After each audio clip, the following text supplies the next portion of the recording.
Get to work? Yeah. Finally.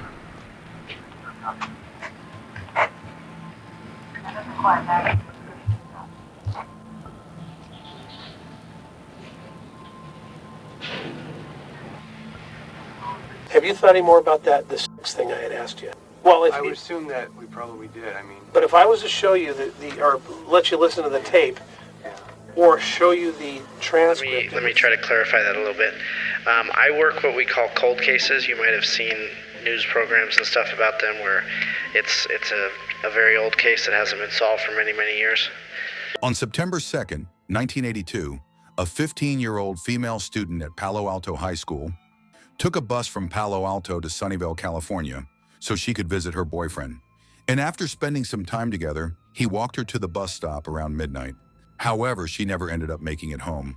And on the very next morning, her body was found approximately 100 yards from the bus stop, behind a blood-stained cinder block wall on El Camino Road and Wolf Road, in the most gruesome of conditions. Across Wolf Road to a blue dumpster. Located in the dumpster was a pair of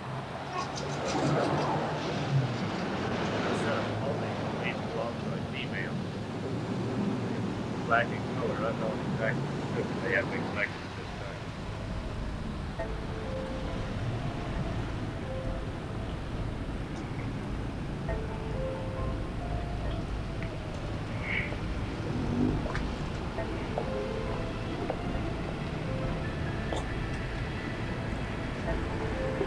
The view, are you taping up? Yes. This is a view from the south side of the crime scene. Approximately where Officer Grubaugh is now is the approximate location of the body. Her body was unclothed and bloody, and later it was revealed that she had been assaulted and 59 times. And the worst part of it all? The perpetrator was never found out until almost 4 decades later. This is the tragic case of Karen Stitt. From 1982 to the 2000s, initial investigations of the case did not lead to any significant leads, and eventually the trail ran cold. Until Detective Matt Hutchinson of the Sunnyvale Department of Public Safety decided to revisit the case in 2019 and began collaborating with a forensic genealogist. What is your gut feeling? Why do you think that? He always seemed a little strange, Okay. and I cannot imagine that he would leave a young girl. Now, I just want to make sure we're talking about the same person. This is the person that she ostensibly went and rode the bus to Sunnyvale or whatever, Okay. so that he could go home. Okay. So is that what your gut feeling is from? Like he wouldn't leave a girl there at the bus stop? But that's the guy just didn't know that. Have you ever talked to him since? No. Did he ever talk to you after? No. Did you think that strange? Not particularly. I mean, I was very... Do you think that someone who was dating, I mean, you talked to the parents after something like that would happen, would that be an inclination that he would try to contact you or not? I didn't think of it. Okay, all right. And I don't want to put words in your mouth. I'm just curious. He contacted Karen Stitt's father, Robert Stitt. In the course of the conversation, when Karen's former boyfriend David was mentioned, Robert claimed that he had always been strange, and the fact that he had just left her at the bus stop without waiting to see her board the bus safely at that late hour also struck them as odd. And later, in an interview with David, you're not, like I said, you're not the only one. You have to look at everybody. If you just by virtue of being the ex-boyfriend, you by virtue of being the last person to see her, you're going to get a lot of scrutiny versus someone else. That's just, wrong place, wrong time. So, something happened that day with her, and you've never had a problem since. But you know what? There's a time where we've got to put these things to rest.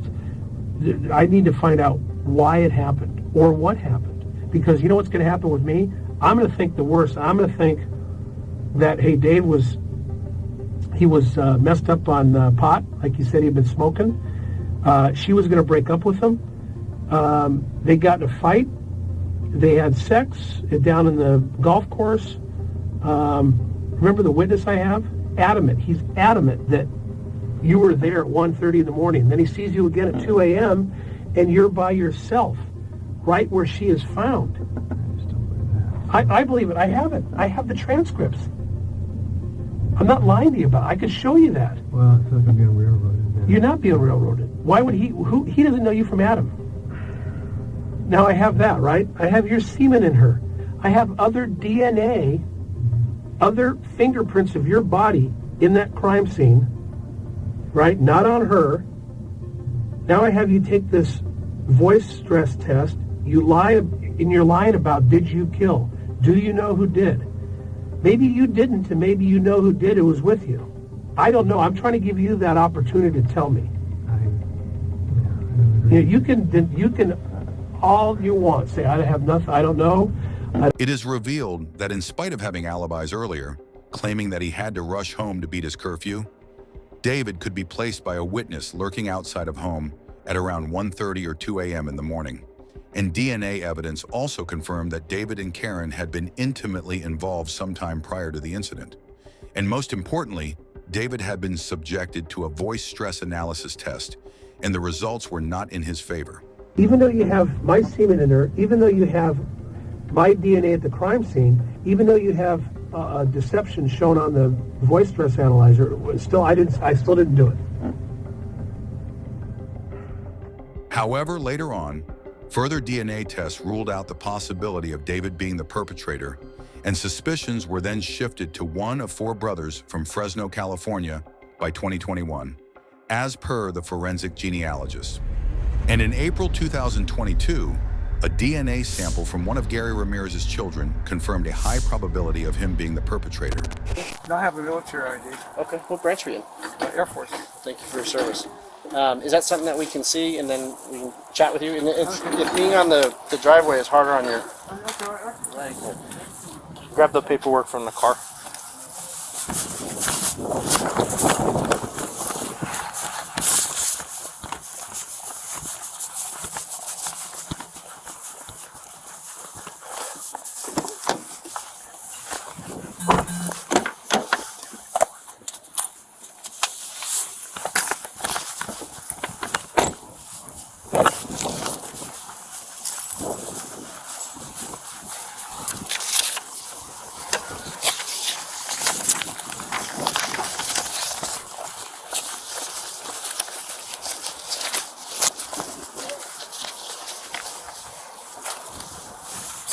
Prefer for us not to go in. Yeah, fair enough.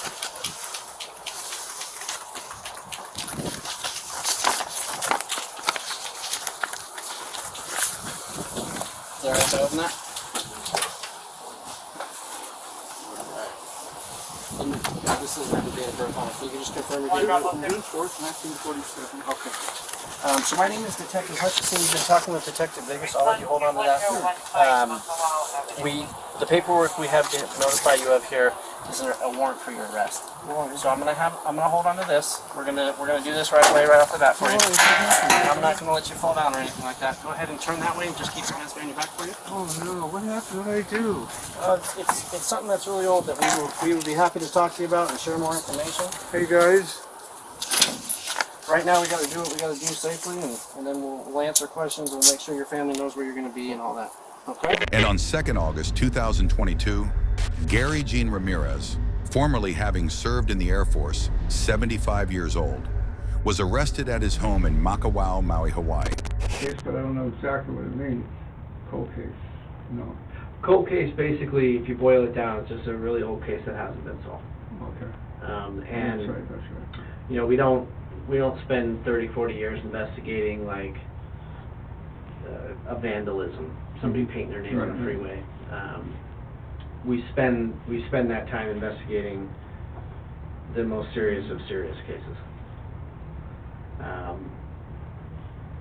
That's what my job is, Gary. I investigate cold cases.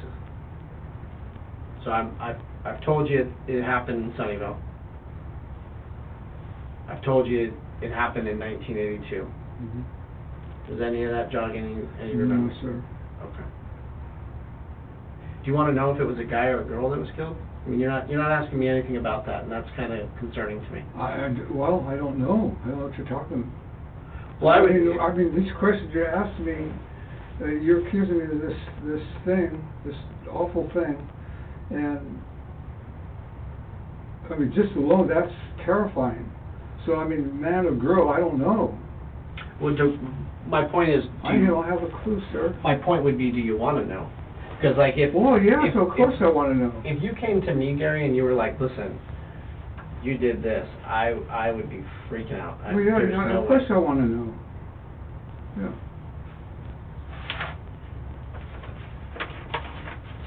On being confronted with the information of what had happened, Gary denies having any knowledge of it, and when he's shown an image of Karen Stitt, That's a 15-year-old girl, Gary. That's all. I'm sorry, sir. It doesn't It doesn't do anything no, for you? it doesn't ring a bell. Is that the right word? Okay. Doesn't- Have you ever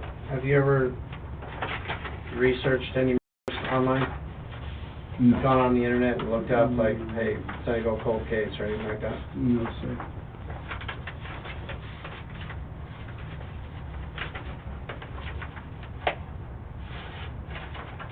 So you mentioned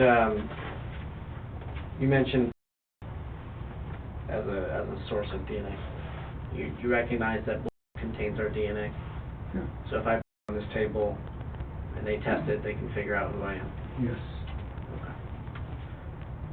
Is there any reason you can think of that I would have blood evidence at the scene of that woman's death, that little girl's death, and that belongs to you? I don't know how that would happen. I don't know how that would happen. he continues to deny having anything to do with Karen and claims to not even recognize her. Love. Freedom. This is... Freedom I can't give you. Love I can't give you, but I can show you respect. This will come out okay. You'll see. Can't afford one. Okay, so then what will probably happen is at your first court date, they'll have what we refer to in California as a public defender, who the government says we don't want people to not have a defense just because they can't afford it. So that person will be there to be able to speak for you during your first court appearance. That's supposed to be. I'm thinking it'll be tomorrow since you're going into custody tonight. But court sometimes works a lot like the hospital where it's first come, first served. Eventually, though, he does ask for a lawyer and claims that he wants love and freedom while continuing to deny having any involvement in any capacity whatsoever with regards to Karen Stitt's case.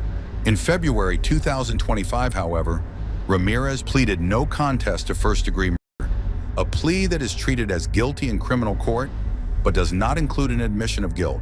And on the 12th of May 2025, he was sentenced to life in prison with the possibility of parole after 25 years. After almost 4 decades of uncertainty, Karen Stitt finally received justice that had been long overdue. Modern DNA techniques delivered the truth to friends and family of the victim and gave them the long-awaited accountability that they deserved.